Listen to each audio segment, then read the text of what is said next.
படம் பார்த்தா எல்லாரும் துப்பாக்கி வச்சிருக்காங்க. துப்பாக்கி இருக்கு, நிறைய துப்பாக்கி இருக்கு. பெரிய ஹீரோவா இருக்கட்டும், கமலே இறங்கிட்டாரு, நல்ல நடிகர். விக்ரம் படம் பாருங்க, அஜித் படம், அதெல்லாம் ஒன்றும் இல்லை. எங்கள் பாட்டு அவ்வளோதான். ஒன் மியூசிக் டேரக்டரால போட முடியல, எங்கள் பாட்டு தான் உனக்கு ஜெயிக்க வைக்குது. சொர்க்கமே என்றாலும் அது நம்மூரை போல வருமா. ஓ 7 கோடி ரூபாய் கொடுத்தவன் பாட்டு கிட்டாவில் எங்கள் பாட்டை பாடுறோன்னா கைதட்டல் வருது. இப்போ நிறைய பாடுறவங்க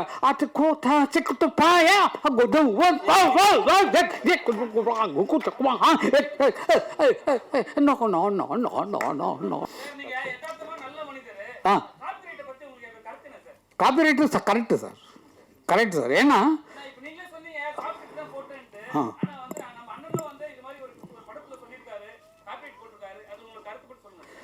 காப்பிரைட்ஸுங்கிறது வந்து வேர்ல்டு ரூலில் தான் நாங்கள் ஃபாலோ பண்ணுறத தவிர இந்தியன் ரூலில் கொண்டு வந்தாச்சு. அதை லண்டன் எங்களுக்கு ஆஃபீஸ், மெயின் ஆஃபீஸ் இருக்குது.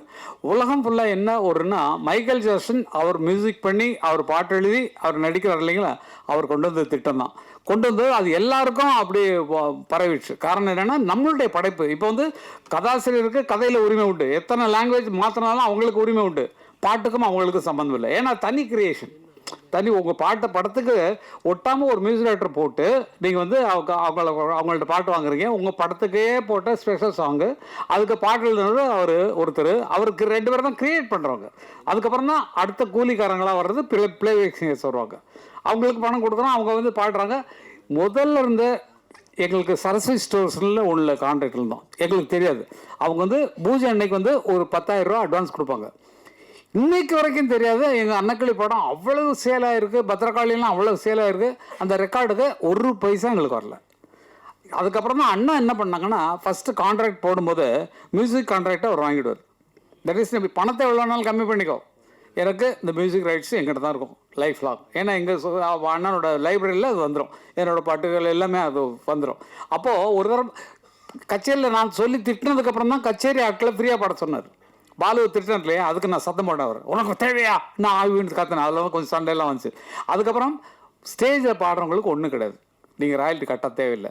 அதை எடுத்து யூஸ் நீங்கள் 7 கோடி ரூபா கொடுத்து ஒரு மியூசிக் ரைட்டரை போட்டு அவன் பாட்டுக்கு கைதட்டல் விழாமல் எங்கள் பாட்டுக்கு விழுந்துட்டு இருக்கியா? நீ பொட்டு வச்ச தங்க கொடம் ஊருக்கு நீ மகுடம் போட்டோம். அந்த பாட்டை போட்டு நீங்கள் ஆடுனீங்கன்னு அர்த்தம். சொர்க்கமே என்றாலும் அது நம்மூரை போல வருமா. ஓ 7 கோடி ரூபாய் கொடுத்தவன் பாட்டு கிட்டாவில் எங்கள் பாட்டை பாடுறோன்னா கைதட்டல் வருது. இப்போ என் ஜோடி மஞ்சக்குருவி நாயுடு பாட்டு தான், சாஞ்சாடு நெஞ்ச தழுவின்னு. மியூசிக் போட்டவன்ல ஓன் பாட்டு கிட்டாவில்லையா, எங்கள் பாட்டு போட்டோன்னா ஆளுக்கு கைதட்டான், உச்சிட்டு அடிக்கிறான், டான்ஸ் ஆடுறான். அப்போ அதுக்கு கூலி எங்களுக்கு வரணும் இல்லை? எங்கள் பேர் போடாமல் தானே எங்கள் மியூசிக் டைரக்டருக்கு பணம் கொடுத்து அவ்வளோ கொடுத்து அவங்கள்ட்ட வாங்க முடியாது தானே எங்கள் பாட்டு போடுறீங்க. அப்போ எங்களுக்கு அதில் பங்கு உண்டு இல்லை, எங்களுக்கு கொடுத்துருக்கணும் இல்லை. எங்கள்கிட்ட பெர்மிஷன் வாங்க, பெர்மிஷன் கேட்டால் ஃப்ரீ அண்ணன் கொடுத்துருவார். இப்போ கேட்காம போடுறதுனா அவருக்கு கோவம் வர்றது காரணம். எங்கிட்ட கேட்கல, எங்கிட்ட பெர்மிஷன் வாங்கலை அப்படின்னு சொல்லி சண்டை போடுறது காரணம் பணத்தை ஆசை இல்லை சார், கொட்டி கிடக்கு சார். பல பேர் நினைக்கிறீங்க. ஆனால் வந்து இந்த ரூலுங்கிறது விதிப்படி நம்ம போயே ஆகணும். விதி எவ்வளோ உருவாக்குனானோ, இப்போ இவங்க கதையை வந்து வேறு லாங்குவேஜில் போட்டாங்கன்னா இவங்க எவ்வளோ வேணாலும் கிளைம் பண்ணலாம். என்னோட சீன்ஸ் இவ்வளோ, அதாவது எங்களுக்கு 40 செகண்ட்ஸ்னு வச்சுக்கலாம், அதில் ரூல்லாம் சொன்னால் உங்களுக்கு புரியாது. அந்த மாதிரி அவங்க கதையின் மெயின் கதையை எடுத்து வேறு கதை பண்ணாலும், இது நம்ம கதையில் ரெஸ்பான்ஸ் பண்ண கூடுறாவன அப்படின்னு சொல்லி கூப்பிட்டு நம்ம வாங்கிக்கிறதுக்கெல்லாம் ரைட்ஸ் உண்டு. எதான் உருவாக்குனானோ அவனுக்கு அதில் பங்கு உண்டு. அந்த மாதிரி தான் அந்த ராயல்ட்டிங்கிற வரம் போயிட்டுருக்கு. அது இனிமேல் பிரச்சனையே வேண்டாம். ஏன்னா பாருங்கள், எந்த படத்துக்குமே வராது. ஏன்னா எங்களுக்கு தெரியல, நம்மகிட்ட பெர்மிஷன் கேட்காம போட்டுருக்கானே அப்படிங்கும்போது தான் உங்களுக்கு வருது. அஜித் படம் அதெல்லாம் ஒன்றும் இல்லை, எங்கள் பாட்டு அவ்வளோதான். ஒன் மியூசிக் டைரக்டரால் போட முடியல, எங்கள் பாட்டு தான் உனக்கு ஜெயிக்க வைக்குது அப்படிங்கிற சந்தோஷத்தோடு இருப்போம் நாங்கள். அது கேட்டுருந்தா இன்னும் சந்தோஷமாக கொடுத்துருப்போம். கேட்கலங்கிறனால தான் கொஸ்டின். என்னுடைய சொத்தை எப்படி திருடலாம், நீ என்னுடைய கேட்டுக்குள்ளே எப்படி நுழையலாம், நீ தான் ஒரு மியூசிக் டைரக்டர் வச்சுருக்கே அவனை படத்து இல்லையா அந்த மாதிரி அப்படின்னு சொல்லி அவங்களாம் என்கரேஜ் பண்ணுறதுக்கு தான் அந்த விஷயமெல்லாம். அதனால எல்லாமே நல்ல வைக்கல்கள் தான், புரிஞ்சுக்குங்க. எல்லாம் எங்களுக்கு பணத்தாசை கிடையாது இல்லை, எக்கச்சக்கமாக இருக்குது, செலவு பண்ண முடியாமல் எக்கச்சக்க பணம் வச்சுருக்கோம். அது இப்போ ஒரு ரியல் எஸ்டேட், அது யாருக்கு நாங்கள் ஏன் ஹெல்ப் பண்ண, நீங்கள் உழைச்சி முன்னுக்குவாங்க, நீங்கள் யாரும் என்ன பண்ணுறீங்கன்னு கேட்குறீங்க. அதெல்லாம் இல்லை. ஏன்னா இப்போ கல்யாண மண்டபம் கட்டி வாடகை தான் விடுவோம், நல்ல துட்டு கறந்துப்போம். எதுக்கு இது அடுத்த பிஸ்னஸ்ஸு? நமக்கு வரக்கூடிய அடுத்த சந்ததிகளுக்கு சேர்த்து வைக்க தான் அப்பங்காரம் இருக்கான். அதனால் சேர்த்து வச்சலாம் அடுத்த குழந்தைங்களுக்கு, பேரன் பேத்திகளுக்கு, அந்த அண்ணன் பிள்ளைங்களுக்கு, தம்பி பிள்ளைங்களுக்கு, அக்கா பிள்ளைங்களுக்கு, இவங்களுக்கு கொடுக்கத்தான் எங்களுக்கு. அதுக்கு தான் சம்பாதிக்கணும், அவங்களும் நல்லா இருக்கணும் எங்களை மாதிரின்னு. அதனால் ஒவ்வொருத்தரும் அப்படி வாழுங்க. மற்றவங்களுக்கு தான தர்மம் பண்ணுறோம், அதெல்லாம் சொல்ல தேவையில்லை. தான தர்மம் பண்ணுங்க, மற்ற கஷ்டப்படுறவங்களுக்கு கொடுங்க, ஃப்ரீயாக கொடுங்க, மனசார இருக்கு.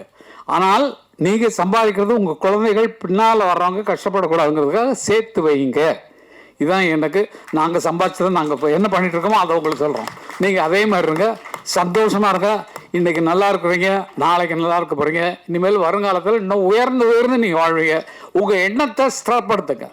நம்ம என்ன ஒரே நோக்கத்தில் இருக்கணும், நான் டைரக்டர் தான், நான் ஃபிலிம் டைரக்டர் தான் வரப்போம், இல்லைப்பா நான் நடிகராக தான் வரப்போகிறேன், நான் அதில் எய்மாக இருக்கேன். அந்த கனவு தான் உங்களை மேலே கொண்டு போவே தவிர 10 பக்கம் திங்க் பண்ணிங்கன்னா வராது. மியூசிக் கிடச்சா பண்ணலாமே, பாட்டு எழுதுனா எழுதலாமே, அப்படி வச்சுக்கூடாது என்ன மாதிரி. ஆனால் எல்லாத்துலேயும் நான் ஜெயிச்சிட்டேன், எல்லாத்துலேயும் பாட்டு எழுதுறதுலையும் ஜெயிச்சிருக்கேன். எல்லா பாட்டும் என்ன பாட்டெல்லாம் சொன்னேன்னா அது எக்கச்சக்கமாக இருக்குது. அந்த மாதிரி அதுலேயும் ஜெயிச்சிருக்கேன். மியூசிக் டைரக்ஷனில் 168 படம் பண்ணிருக்கேன். அது 2000 பாட்டு வரைக்கும் எழுதியிருக்கிறேன் நிறையா. எல்லாத்துலேயும் ஜெயிச்சது கடவுளுடைய செயல். என் நோக்கம் வந்து எந்த வேலை கிடச்சா, இப்போ நீங்கள் ஒரு வேலைக்கு விட்டீங்கன்னா வந்துடுவேன் நான். அந்த மாதிரி வேலை வேணும். அதனால் அந்த மாதிரி வளர்ந்தவங்க நாங்கள். நீங்களும் உங்கள் மனசை மாற்றிக்கொண்டு நல்லவைகளே நிலைங்க, நல்ல இது நோக்கியே பயணப்படுகள். நடக்கிறது எல்லாமே நல்லா இருக்கும் சார். நீங்கள் அதை தனியாக வச்சுங்க சார், உங்கள் மாநாட்டு விஷயங்கள்லாம் தனியாக வச்சுங்க. இது வந்து மொத்தமாக பார்க்க வந்திருக்காங்க, அவங்களுக்கு சந்தோஷப்படுற மாதிரி நம்ம இதை நடத்திட்டோம்னா நல்லாயிருக்கும். ஓகே சார், நல்லா இருக்கும் சார். நீங்கள் ஒன்றும் நீங்கள் விட்டுருங்க சார், சின்ன சின்ன குற்றங்கள் வரும், அதை இல்லை அதை மன்னிக்கிறவன் தான் மனுஷன், புரிஞ்சுக்கலாம். இல்லை நான் சொல்கிறது என்னென்னா, குற்றங்கள் இல்லாமல் யாருமே எந்த மனுஷனுமே கிடையாது. வெளியில் நல்ல மாதிரி ஆக்ட் பண்ணுறோம், நம்ம நல்லவனான்னு யோசிச்சு வர்றோம் உள்ள இல்லை, அது மாதிரி தான் நல்ல மாதிரி நடிச்சிட்டு இருக்கோம். உள்ள எவ்வளோ அழுக்கு இருக்குது, அசிங்கம் இருக்குது, அதெல்லாம் சொல்கிறேன் நான். வெளில நல்ல ஆள் அப்படி சைடில் இருக்க நல்லா இருக்கக்கூடாது, அதெல்லாம் சொல்கிறதில்ல, பார்க்குறதில்ல. அது மாதிரி நினச்சிங்க, லைஃப்பை என்ஜாய் பண்ணுங்க சார். கோவத்தில் உங்கள் இதை வேஸ்ட் பண்ணிக்காதீங்க. என்ன மாதிரி இருக்கு, என்ன மாதிரி இருக்கு, எனக்கு எதுவுமே விட்டாது. இன்றைக்கி மத்தியானம் அண்ணன்ட்டு பேசியிருந்தேன், பெங்களூரில் இருந்தார். இப்போ பெங்களூர் இருந்தோன்னு நான் சத்தம் போட்டுருந்தேன் அவர்கிட்ட வந்து. இன்றைக்கி ஒரு சின்ன எங்கள் வீட்டில் ஃபங்க்ஷன், அது வீட்டில் நீ போய் நடத்திடுறாங்க, பூஜை ரூமில் போய் எல்லாம் பண்ணியாச்சு. அண்ணன் பேசினோடனே நான் வந்து எனக்கு கச்சேரிக்கு விட்டு போயிடுவேன். ஏன்னா காரணம் இந்த கால் கொஞ்சம் எனக்கு இதாக இருக்கிறனால உன்னை பார்த்தா எனக்கு டென்ஷன் ஆகுது, நீ வந்து கீழே நடந்துட்டு இருந்தேன்னா எனக்கு வந்து மேலே பாட முடியல, அதனால் விசுவாரன்னு நான் அவர்கிட்ட போய் நின்று டான்ஸ் எல்லாம் ஆடி காட்டிட்டேன். இனிமேல் கச்சேரிக்கு நான் வந்தே ஆவேன். ஃபாரின் கச்சேரியில் நிறையா இருக்குது, சிம்பனிக்கெல்லாம் விட்டு போயிட்டாங்க எனக்கு உடம்பு சரியில்லைன்னு. அந்த மாதிரி சண்டையெல்லாம் போகும். ஆனால் இன்றைக்கி அண்ணன் சொன்னார், நீ பார்த்தா கச்சேரி வந்தால் பேசிட்டே இருப்படான்னு. இல்லைண்ணா, நம்ம 2 பேரும் பேசும்போது நான் பேசிக்கிறேன், என்ன மாதிரி பேசுகிறதுக்கு ஆள் கிடையாது அவர்கிட்ட. நல்லா போட்டு கலாட்டா பண்ணுறது இல்லை. அதான் சொன்னாங்களே, ஒரே ஒரு பெரிய தம்பி தான், இப்போ அண்ணனுக்குரிய தம்பி ஒரே ஒரு தம்பின்னா நான் தான். அது எவ்வளோ பெரிய பெருமை பாருங்க. இதுக்கு மேலே கிரேடாக வேணுமா? நல்லது யோசிக்க. உலகம் போகக்கூடிய ஒரு சிம்பனி எழுதி எல்லாம் வெளிநாட்டுக்காரெல்லாம் மூக்கில் வரல, ஐயோ அப்படியே மொசாத் மாதிரி இருக்குது, இப்போ விதித்தவன் மாதிரி இருக்குது, அதே லிஸ்ட்டில் நீங்கள் வந்திருக்கீங்களேன்னு சொல்லி கேட்கும்போது எங்களுக்கெல்லாம் எவ்வளோ சந்தோஷம். உலக புகழ்பெற்ற சிம்பனின்னா உங்களுக்கு புரியாது, அதில் ரசிக்கிறவங்களுக்கு தனி மைண்ட் வேணும். அது மாதிரி நமக்கு போட்டோ அடித்தா போடுச்சு, தன்னா தர நன்னா தன்னா நன்னா தேர நன்னா தன்னா நன்னா நன்னா தன்னா, இது நமக்கு புரியும். அந்த மீனிங் தெரிஞ்சு அந்த மியூசிக் ரசிச்சா தான் ரசிக்க முடியும். எதுக்குன்னா நீங்கள்லாம் தயாராகணும். கேட்டிங்கன்னா நல்லா தூக்கம் வரும், அது என்னமோ எங்கேயோ கொண்டு போகும். அந்த மாதிரி ஒரு மியூசிக்கில் உலக புகழ் பெறணும், நம்மளுடைய பேர் வந்து உலகத்தில் பேர் பெறணுன்ட்டு இப்போ எல்லா நாட்டிலையும் அவருடைய சிம்பனி அரேஞ்ச் பண்ணிருக்காங்க. ஜெர்மனில், டெல்லியில் வந்து நடக்க போகுது, இங்கே வந்து ஜூன் 2 பண்ண போகிறாங்க. அப்படிப்பட்ட அண்ணனும் நானும் ஒரே வயிற்றில் அம்மா வயிற்றில் பிறந்திருக்கோங்கிறது பெரிய பெரிய பாக்கியம். அந்த இதுக்கு மேலே பட்டம் தேவையில்லை சார், எல்லாம் அவர் கொடுத்தது தான், அண்ணன் கொடுத்தது தான். ஃபஸ்ட்டு ஓப்பனிங்கில் ஒரு செக்கை கொடுத்து கோழி கூடுன்னு ஒரு படம் நீ வந்து டைரக்ட் பண்ணு அப்படி சொன்னாங்க. நான் யார்ட்டையும் அசிஸ்டண்ட்டாகவே இல்லை, படங்கள் பார்த்துருக்கோம். ரெக்கார்டிங் போகும்போது அது எப்படி எடுக்கிறாங்க, அது எங்கே க்ளோஸ்அப் போடுறாங்க, எங்கே ட்ராலி போடுறாங்க, எங்கே வந்து ட்ரெயினில் போகுது, எல்லாத்தையும் நோட் பண்ணியாச்சு. இது மட்டும்தான் காப்பி அடிச்சனே தவிர யார்கிட்டையும் வேலை செய்யவே இல்லை. எப்படி எடுக்க போகிறாங்கன்னா கதை சொல்லிடுறாங்க. எங்கள் அண்ணன் பாஸ்கருக்கு கதை சொல்கிறாங்க, கதை என்ன வரல, நான் யோசிச்சுட்ருக்கேண்ணா அப்படி சொல்லி பேசி இப்படி தான் கரெக்டாக போகும். அந்த படத்துடைய தீம் பார்த்தீங்கன்னா ஒரு பழைய படத்துடைய தீம், அதை வச்சு தான் டெவலப் பண்ணணும். அதெல்லாம் சொல்லக்கூடாது, ரகசியமெல்லாம் சொல்ல. என்ன புத்திசாலித்தனமாக படம் எடுத்திருக்கப்பா கோழி கூது அப்படி அந்த மாதிரி. கரகாட்டக்காரன் சூப்பர், நீங்கள் பார்த்து ரிச்சத்தில் நம்மள் தான் கரகாட்டக்காரன். அவங்க 2 பேரும் டான்ஸர் வச்சாங்க, நாங்கள் ஒரு நாதஸ்வரமும் ஒரு நாட்டிய காரியம் வச்சாங்க. நான் 2 பேரும் நாதஸ்வரம் நாட்டிய ஃபோக் டான்ஸில் உள்ளவங்க அப்படி சொல்லி தான் அந்த படத்தை எடுத்தோம். எனக்கு அங்கே சோடாக்காரரை தெரியும், நான் வரேன் அப்படின்னு சொல்லுவாங்க இல்லைங்களா. இப்போ பாலையா சொன்ன சில வேலைக்கு தான், ஊரு விட்டு ஊரு வந்து காதல் கீதல் பண்ணாதீங்க, பேரு கெட்டு போச்சுதுன்னா நம்ம பொழப்பு என்னாகுங்க விட்டுடு தம்பி. இது அவங்க போட்ட வேண்டிய பாட்டை நாங்கள் போட்டோம். பாலையா கூட போனதில்ல சிவாஜி கூட, என்னப்பா ஏப்பா எங்கப்பா வந்திருக்க நீ, அந்த இடத்துல அவர் பாடிருக்க வேண்டிய பாட்டு அந்த இடத்துல பாட்டு வச்சிட்டோம். அது மாதிரி முன்னோர்கள் நமக்கு பெரியவங்களாக இருக்கிறதுனால அவங்கள ஃபாலோ பண்ணாலே நமக்கு நல்ல பேர் வரும். அப்புறம் நான் ஒரு சின்ன விஷயமா தான் சொல்லணும். எல்லாம் என்னை பாராட்டி போல்டு தள்ளிட்டாங்க. பொன்மான தேடி நானும் பூவோட வந்தேன், நான் வந்த நேராந்த மானங்க இல்லை, அந்த மான் போன மாயம் என்ன ஏராசாத்தின்ற பாட்டு போட்டோம். இது கலைமணி ரைட்டர் ஃபஸ்ட்டு டைரக்ட் பண்ணுற படம் எங்கள் ஊர் ராசாத்திங்கிற படம். நான் மியூசிக்கு. அவர் சொன்னது என்னன்னா, இந்த இடத்துல காதலனும் காதலையும் பிரிஞ்சிருக்கிறாங்க, இந்த பாட்டுக்கு பாட்டு எடுத்து பாட்டில் அந்த மாதிரி நல்லா இருக்கு. பாட்டுக்கு பாட்டு எடுத்துன்னு இந்த பாட்டை சரியாக கவனிக்க. பாட்டுக்கு பாட்டு எடுத்தான் தன்னான நானா எதுனா பாட்டுக்கு பாட்டு எடுத்து மற்றெல்லாம் கட் பண்ணிட்டான். ஆரம்பத்தில் பிடிச்சிட்டான். தான் பாட்டுக்கு பாட்டு எடுத்து வந்துச்சுன்னா நான் பாடுவதை கேட்டாயோ அதை கட் பண்ணிட்டு லாஸ்ட்டை தூக்கி போட்டான். எங்க ஒரு ராசத்தில் நீங்கள் கேட்குறப்பட்டது. அது மாதிரி எது ஆதாரம் இல்லாமல் நம்மளால் ஒன்றும் பண்ண முடியாது. இன்னொரு பாட்டு அருமையாக சொன்னீங்க, நீலவான ஓடையில் நீந்துகின்ற வெண்ணிலா. இது பாலாஜிட்ட நான் மியூசிக் பண்ணுறது அவ்வளவு. ஏன்னா ஒரு டப்பிங் படம் வாங்கிட்டாங்க, ஆல்ரெடி சாங்ஸோடு சேர்த்து வாங்கிட்டாங்க. வேற ஒரு மியூசிக் டைரக்டர் பண்ண தெலுங்கு படம் பிரேமாபிஷேகம்னு ஒரு படம், தெலுங்கு படத்தை அப்படியே ரைட்ஸ் வாங்கிட்டாங்க. அந்த சாங்ஸை மட்டும் நீங்கள் வாய்ஸ் மிக்ஸ் பண்ணி கொடுத்தா போகிறோன்னு என்ன தான் கூப்பிட்டாங்க. ஆனால் அவருக்கு நீங்கள் அப்படி என்ன இறக்கிடாதீங்க டப்பிங் படத்து மியூசிக் டைரக்டர் மாதிரி. நீங்கள் எவ்வளோ தான் சொல்லுங்கள், ஒரு பாட்டுக்கு 100 பாட்டு நான் போட்டு காட்டுறேன், என்னோடய டியூன்ஸ்லாம் கேளுங்க சொல்லிட்டு அப்படி போட்டது. இது ஒன்றும் பெரிய விஷயமே இல்லை. நீலவான ஓடையில் என்ன பாட்டுன்னு சொன்னால், வசந்த கால கோலங்கள் வானில் விழுந்த கோடுகள் கலைந்திடும் கனவுகள் கண்ணீர் சிந்தும் நினைவுகள் நீலவான ஓடையில் நீ. இந்த 2 பாட்டுக்கு மூலம் எது தெரியுங்களா? என் சிந்தை நோயும் தீருமா. உங்களுக்கு கேட்டிருப்பீங்க இந்த பாட்டை. இது அந்த காலத்தில் வந்த பாட்டு. அந்த பாட்டை ஃபாலோ பண்ணி தான் இந்த அண்ணா அந்த பாட்டு போட்டாங்க, வசந்த கால கோலங்கள். அவரை பார்த்து நான் காப்பி அடிச்சோம். பரம்பரையாக எங்களுக்கு அந்த இசை சொத்துல இருந்து காப்பி அடிச்சோமே தவிர இது காப்பின்னு நான் சொல்கிற வரைக்கும் உங்களுக்கு தெரியாது. காப்பின்னு நான் அவங்கள ஃபாலோ பண்ணுறது தான். ஒரு ஆள் மாதிரி நடிக்கிறோன்னு சொன்னால், இப்போ பாரதி ராஜான மாதிரி நான் ட்ரெஸ் பண்ணிருக்கேன் பாருங்க பாருங்க. அதுதான் நமக்கு முன்னோர்கள் என்ன பண்ணாங்களோ அதை நம்ம பண்ணிக்கணும். வயசாக நம்ம இளமையாகிறதுக்கு என்ன ட்ரை பண்ணணுமோ அது பண்ணணும். மியூசிக் பண்ணுறது ஒன்றும் பெரிய விஷயம் கிடையாது. படத்தில் காப்பி அடிச்சது சொல்லிட்டேன், கரகாட்டக்காரன் எப்படி எடுத்தோன்னு. பாட்டுகள்லேயும் அதே மாதிரி தான். எது தேவையில்லை சார், புதுசாக நம்ம உருவாக்குறதுக்கு ஆல்ரெடி இருக்கிறதவே நம்ம புதுப்பிச்சு இந்த காலத்துக்கு தகுந்த மாதிரி புதுப்பிச்சு அப்படின்னாலே போகிறோம். மறுபடியும் அது மறுபடியும் என்ன இப்போ நிறைய பாடுறாங்க,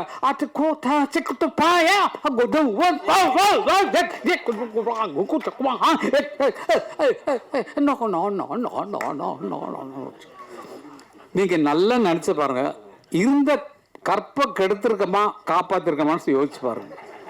பாட்டுடைய கற்பு, கதையினுடைய கற்பு எல்லாத்தையும் கலைச்சு.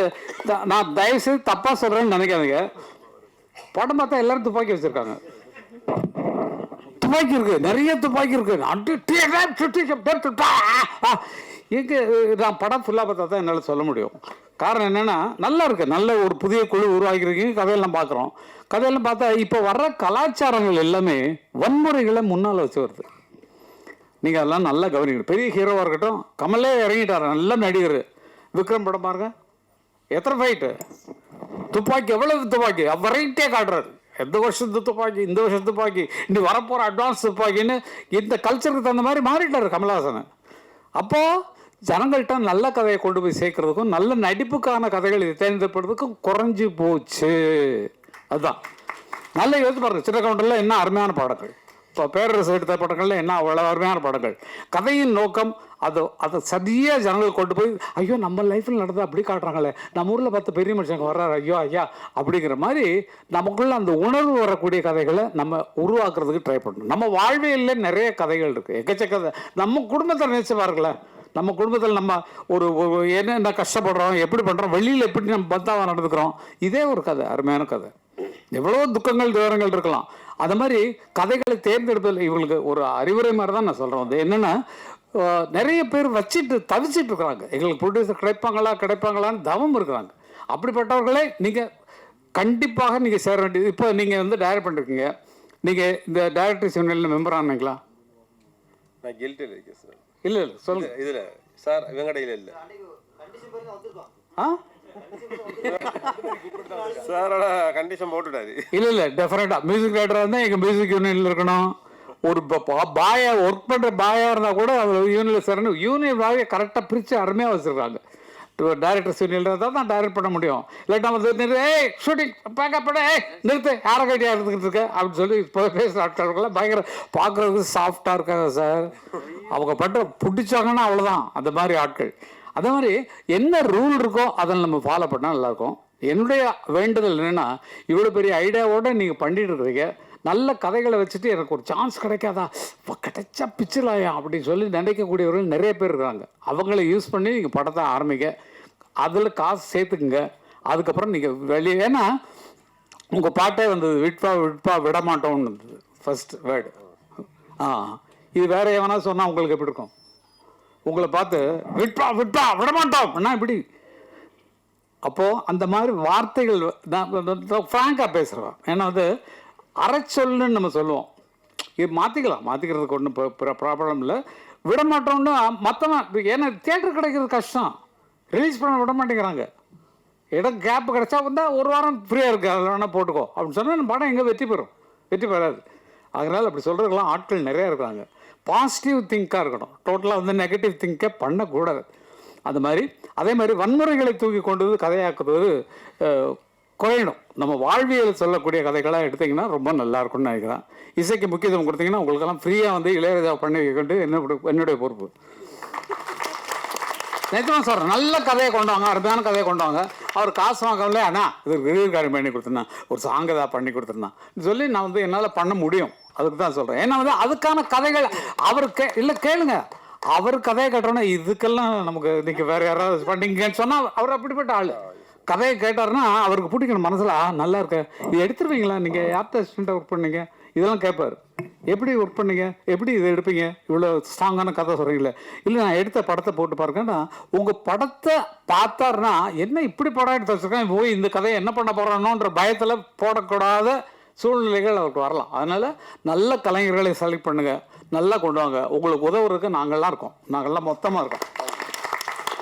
நானும் சரி, நீங்கள் எந்த டைரக்டர் வேணாலும் போடுங்க, நாங்கள் 3 பேருமே கவிஞர்கள், பாடலாசிரியர்கள். உங்களுக்கு ஃப்ரீயாக பாட்டு எழுதி தரோம், நீங்கள் யார் வேணாலும் மியூசிக் போடுங்க. இப்போ நீங்கள் போட்ட பாட்டவே நான் மியூசிக் டைரக்டருங்கிற முறையில் சொல்கிறேன், அது உங்களுக்கு தெரியறதுக்கு சான்ஸ் இல்லை, எனக்கு தெரிஞ்சது சொல்கிறேன். 2-3 இடத்துல வந்து அந்த ஃபிமேல் வாய்ஸ் டோனை வந்து ஒரு செமிட்டோன்னா அந்த சுதி இருந்துச்சுன்னா பாட்டுருக்காங்க, அதை நோட் பண்ணி அந்த இடத்துல பிச்சை ஏற்றணும் கொஞ்சம். அந்த மாதிரி சிறு வேலைகள்லாம் இருக்கும் உங்கள் சாங்கில். அது மாதிரி ஆடியோவில் சொல்கிறேன். எங்களுக்கு அந்த புத்தி தான் என்ன இப்படி பண்ணிருக்காங்க அப்படிங்கிற மாதிரி வரும். மற்றவங்களுக்கு தெரியறது சான்ஸே கிடையாது. மியூசிக் தெரிஞ்சவங்க மற்றவங்களாம் தெரிஞ்சாங்கன்னா இது மாதிரி அட்வைஸ் பண்ணுவாங்க. எதுக்கு நான் அட்வைஸ் பண்ணுறேன்னா, மறுபடியும் வந்து உங்களை நான் பார்த்துட்டு இதெல்லாம் சொல்ல போகிறதில்ல, இது ஒன்று தான் எனக்கு சந்தர்ப்பம் கிடச்சிருக்கு, இதில் தான் என்னுடைய ஆதங்கத்தெல்லாம் கொட்டி ஆகணும். அதனால் நீங்கள் அடுத்து பண்ண போகிறதுல இன்னும் தெளிவாக பண்ணுங்கள். கொஞ்சம் நல்ல மியூசிக் தெரிஞ்சவங்களாம் போடுங்க, நாங்கள்லாம் இருக்கோம் ஃப்ரீயாக பண்ணி தர்றது. நிஜமா ஆமாம், இந்த மாதிரி ஆட்கள் நிஜமா தான் கண்டிப்பாக நான் பண்ணுவேன். அவர் மியூசிக் பண்ணுறவர் தான் பேரரசு பாட்டு சொன்னாலும் டியூனில் தான் சொல்லுவார். நீங்கள் அவர் படத்தில் வர்ற பாட்டெலாம் கேட்டீங்கன்னா அவர் சொன்ன டியூனில் தான் அவர் பாட்டெல்லாம் வந்திருக்கும். அந்த மாதிரி நான் கேட்டேன், உங்கள் படத்துக்கு நான் ஏதாவது பாட்டு எழுதிருக்கேன், இல்லை நான் விட மாட்டேங்க, நான் தான் எழுதிருக்கேன் பாட்டு அப்படின்றாரு. உங்களை மாதிரி தான் அப்படின்னாரு. நான் முதல்ல எல்லாத்தையும் வச்சு எழுதினேன். இவர் ஆர்வி உதயகுமார் படங்கள்லேயே நான் பாட்டு எழுதுறேன். முக்கிய மூக்கா முட்டையுள்ள கேக்கா பாக்கியது வைக்காம செத்து விடு ஷோக்கா கொண்ட மூடி காக்கா கண்ணு கொட்ட பாக்கா கண்ட உடனாவான கன்னி பையன் வைக்கா, இது மலையாள கப்பக்கிழங்கா இல்ல மயிலாப்பூர் வத்த குழம்பா இல்ல பம்பாயி பூரி கிழங்கா நம்ம பட்டிக்காட்டு கோழி குழம்பா பறிக்காத கத்திரிக்கா, அந்த மாதிரி பாட்டு படப்படன்னு வந்துடும். இவருக்கு ஆனால் கொஞ்சம் நல்லா இருக்கும்ப்பா, கமர்ஷியலாக நல்லா இருக்கும்ப்பான்னு சொல்லிட்டு அது மாதிரிலாம் பண்ணிய விஷயங்கள் உண்டு. நல்ல ஜெயிச்ச குழு நாங்கள்லாம். மற்றவங்களை வழிவிட்டு உட்காந்துருக்கோம். இப்போ எழுதுனா ஃபுல் சாங்கும் நாங்கள் தான் எழுதிட்டு தெரியணும். அதனால் மற்றவங்க புதுசாக வரவங்க என் பையன்கிட்ட நான் சொல்கிறேன், டே நீ உங்கள் அப்பங்கிறதுக்காக ஒரு பாட்டு மட்டும் என்னை வச்சுக்க, மற்றவங்க உனக்கு யார் பிடிக்கிறாங்களோ அவங்க ஒழிச்சு பாட்டு இல்லை. இப்போ அவங்க படத்தில் கோட்டில் ஒரு பாட்டு என்ன, ஸ்விங்கி, சச்சு, வச்சு அதை அந்த மாதிரி மூக்க ராக்கு ராமாயிங்கிற மாதிரி வெஸ்டர்னில் போட்டான். அவ்வளோதான். அதை போட்டு அதுக்கு எழுத சொல்லி இங்கிலீஷ் வேர்டெல்லாம் போட்டு நமக்கு தெரியாத வேர்டெல்லாம் உள்ளே பூத்தி பாட்டு பண்ணோம். அதனால் எந்த சூழ்நிலைக்கும் ஒத்து போகிற ஆட்கள் உங்களுக்கு பக்கபலமாக எப்போதும் வந்திருக்காங்க, உங்கள் கூடவே இருக்கிறாங்க. எந்த நேரமே இவங்களை அழைக்கலாம். ஒரு கதை ரெடி பண்ணிங்கன்னா இந்த மாதிரி ஆளுக்கு கதை ரெடி பண்ணிருக்கோம், அந்த கதையை கேட்டு ஏதாவது சேஞ்சஸ் இருந்தால் சொல்லுங்கன்னா அதுக்கு கூட நாங்கள் ரெடி. ஏன்னா சினிமா உலகத்தில் இருக்கோம். சினிமா வேலையை தவிர வேறு எந்த வேலையும் கிடையாது. நாங்கள் சம்பாதிச்சதுக்கு நிறைய ஒரு எஸ்டேட் வாங்கி நிறைய வீடுகள் கட்டி வாடகைக்கு விட்டு பேசாமல் உட்காந்துருக்கலாம். அதெல்லாம் வரல. இளையராஜா கிட்ட இருக்கிற சொத்துக்கு மேலேயா அவ்வளோ இருக்குது. ஆனால் அவர் வேறு பக்க சிந்தனையே கிடையாது. உட்கார்றதெல்லாம் மியூசிக் எழுதுதான், அவ்வளோதான். வேறு சதா சர்வகாலமாக அதே சிந்தனையிலே உட்கார்ந்துருக்கக்கூடியவர் நான் பார்த்த வரைக்கும் நான் கொடுத்து வச்சேன் எங்கள் அண்ணா இளையராஜா தான். வேறு யாரும் கிடையாது. மற்றவங்களுக்கு வேறு இருக்குது. என்னென்ன விட்டிங்கன்னா இப்போ நைட்டு அவங்க கூட பார்ட்டிக்கு போயிட்டு அப்படியே போயிட்டு வரணும். பார்ட்டினா நான் வந்து சாப்பிட்றதில்ல, அது உண்மையிலே ரெக்கார்ட் பண்ணிக்கிறேன். அவங்கள மாதிரி நான் சாப்பிட்றதில்ல. இல்லை, அவங்க சாப்பிட்டுட்டு சாப்பிட்றாங்க, நான் சாப்பிடுவேன், அவ்வளோதான். அது மாதிரி இல்லை, எல்லாருமே இவங்களை பண்ணிட்டு சொல்ல சினிமாவில் எல்லாம் அது ஒரு ரிலாக்ஸு. ஃப்ரெண்ட்ஸோட சேர்ந்தோமா, ஜாலியாக இருந்தோமா, அது போட்டோன்னு மனசு இருக்கிறதெல்லாம் கொட்டும். அதான் கொண்டு வெளியே நீங்கள் தான் ஆயிடுங்க. 2 மாச்சான் இன்னொன்று சொல்கிறியா, எனக்கு ஒன்று சொல்கிறியா, இன்னும் ஒன்று கொடுத்துடலாமேடா, இன்னொன்று இல்லைடா இவன் ஃபுல்லாக விட்டுடு இதுக்கு மேலாம் ஆச்சிருக்கேன்டா முக்கால் சும்மாரா நான் இருக்கிற கஷ்டத்துக்கு சொல்லுடா அதுக்கு ஆளாதுடா இன்னைக்கு வேறு ஆளுதல் சொல்லி ஆறுதல் சொல்கிற மாதிரி ஆயிடுவோம் நம்ம. அது கூட ஒத்து பண்ணணும். நல்லவைகளை நினைவுகள் நல்லதே நடக்கும். நீங்கள் எடுத்துருக்க முயற்சி ரொம்ப அருமையான முயற்சி. அந்த வெற்றி பெற எங்கள் அத்தனை பேர் சார், எங்கள் பின்னால் இருக்கக்கூடிய அத்தனை படைகளும் உங்களுக்கு உதவ தயாராக இருக்கிறோம் என்று சொல்லிக்கொண்டு உங்கள்கிட்ட விடைபெற